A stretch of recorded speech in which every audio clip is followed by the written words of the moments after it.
Welcome back, Redeemers. 안녕, 로입니다. Nick. And I'm Curtis. And this is a special request from Andy. Put a little spice on it, you know. Andy's coming.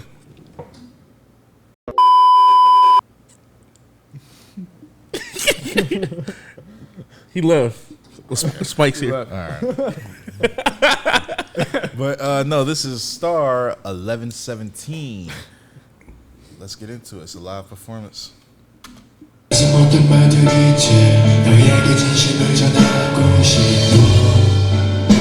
Where's Star?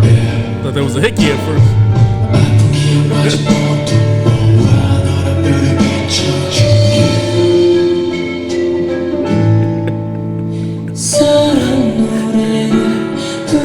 Turn it up, Ask.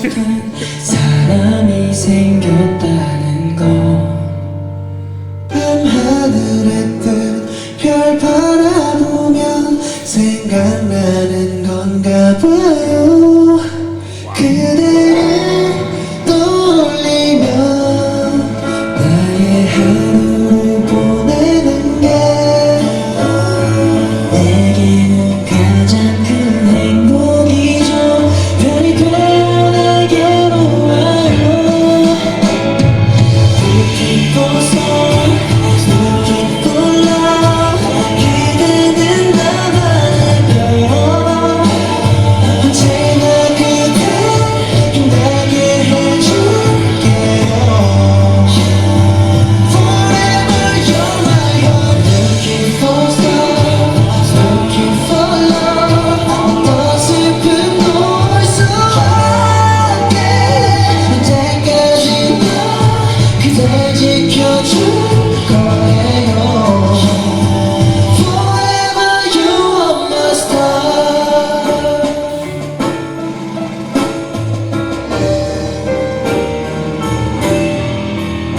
그대를 생각하면 나는 행복한 눈을 떠요 내게는 가장 큰 기쁨이죠 별이 되어 내게로 와요 Looking for stars, looking for love 그대는 나만의 별 언제나 그댈 빛나게 해줄게요 Forever you're my own Looking for stars, looking for love 어떤 슬픔도 올 수 없게 언제까지나 그댈 지켜줄 거예요 Forever you are my star 지금 기억이 다 잊혀진 때도 그때 내게 늘 빛이 있다 그 사실은 나만큼 잊지 못했던 듯한 그대 곁에 날 사랑해준 바라봐준 나의 별 너무 고마워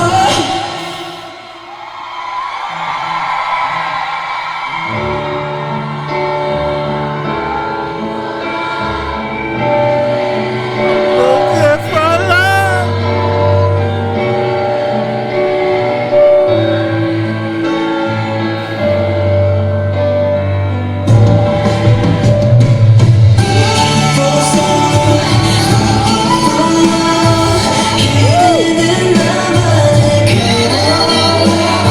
언제나 그댈 빛나게 해줄게요 Forever you're my own Looking for stars, looking for love 어떤 슬픔도 올 수 없게 언제까지나 그댈 지켜줄 거예요 Forever you are my star This whole song is I'm sitting there like, that was you watching it, beautiful. This is I really wish I had a lighter, dog. you this gotta is, get that prop on the panel sometime. this is the every time we react to a tease, for the most part, it's a different type of song, which is a hell of a Compliment. compliment. Versatility. Yeah, I love the versatility, especially with K-pop. Sometimes some stuff can get a little repetitive with certain artists and everything like that. ATEEZ is not one, and my biases are Woo Young and Songhwa. Damn, they held court on this one, man. They really did the damn thing on this. I love how this is an intimate song, and they're all facing different directions, different areas of the crowd, so all the teenies can see them and everything like that. I think that was pretty dope. This song, I looked up like the lyrics and everything. It was kind of reading along for the most part. Oh, that's why you were on your phone. Yes. Oh, okay. For something productive that to the made sense. video. So It really just starts off like the words I couldn't say now. I want to tell you the truth. Gather all the painful memories. I'll shine a star called you.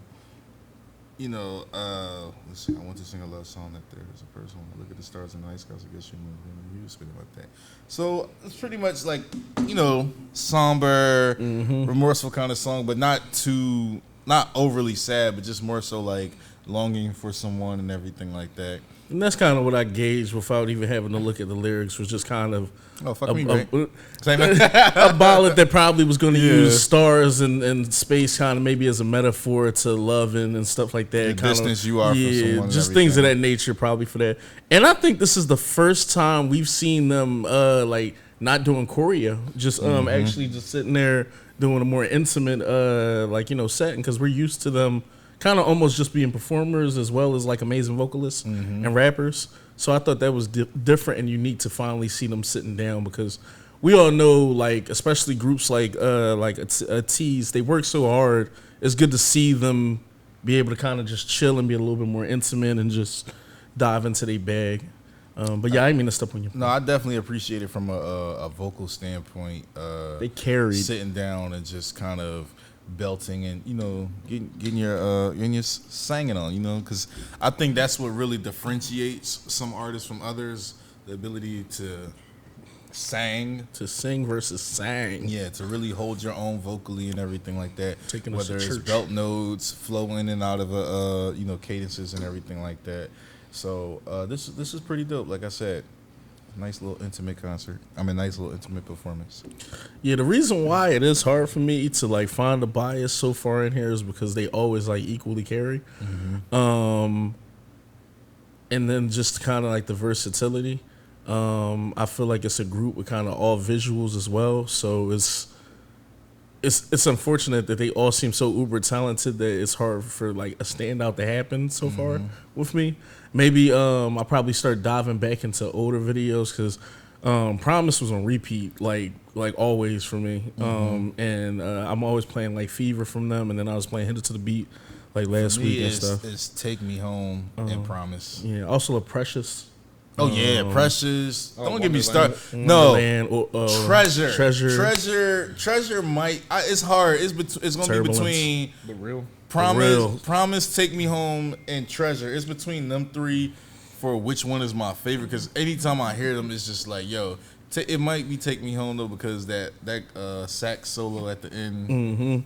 No, that shit was Took you different. That for sure is Yeah, hands it took me down. That's hands down the most beautiful sax playing in K-pop that we've like heard. I don't think I've heard a sax in K-pop before then. I ain't gonna cap. I feel like I've heard one or two. I feel like we've heard Not one like or two. that, at least. Not not like that. Not like a solo. Not like a solo. Yeah. That shit gave me like we said Lost Lost Boys, Boys. Yeah. When that happened. No, but we definitely got to get into reacting to Treasure from them.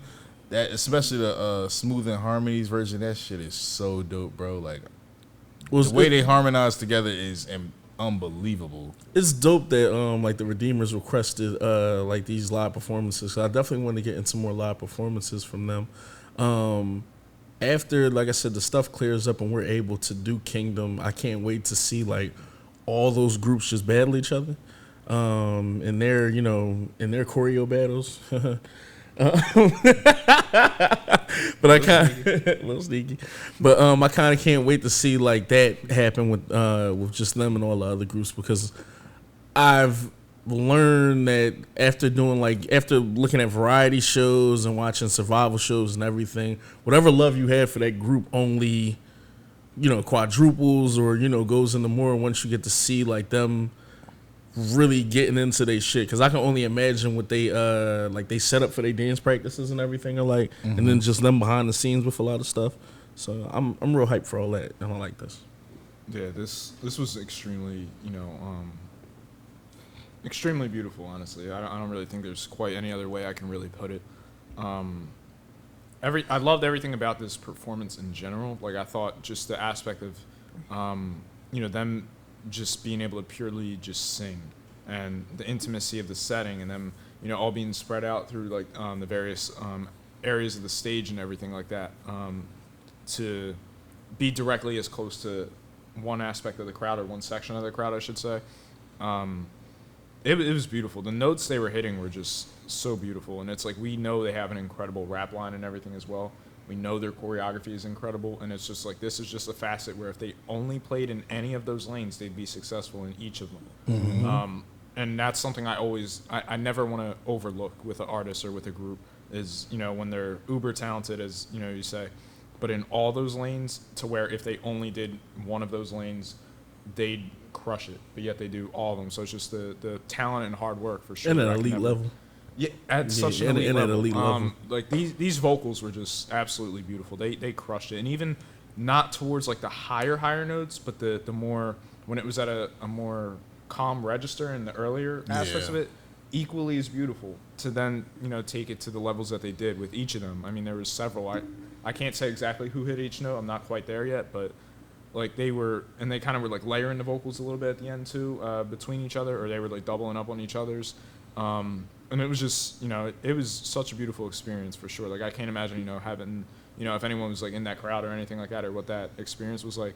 But as you said, I did just look at the lyrics and everything myself, like, and I love the whole concept when anything can be tied between love and space, or just humanity in general and space from a writing perspective, because it's such like, there's always a fascination with like the stars, or like what's like beyond just this from a philosophical level and everything. So anytime the writing and poetry can attach to those things, it always grabs my attention. But the whole aspect of the stars, not that it hasn't been done before or anything like that, but the whole like everyone being surrounded by this darkness, and you're the light like around that, whether you're my light or whether you're surrounded by your own darkness, perhaps, because they allude to no more sorrow for you. I want to be protective of you. I want to protect that light within you, and allow you to shine to your fullest ability, and the light that gives you in turn. So that's just beautiful and poetic as well.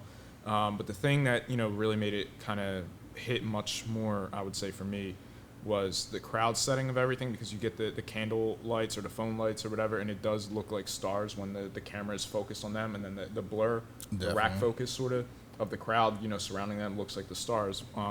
So I kind of got that connection. But then here's the thing: the bridge in a song normally is where you kind of bring your message home. Like, that's where because then the last chorus is kind of what rides out, and the chorus has been repeated several times, but that bridge is like really where it's essentially the climax of your storytelling from a pen perspective.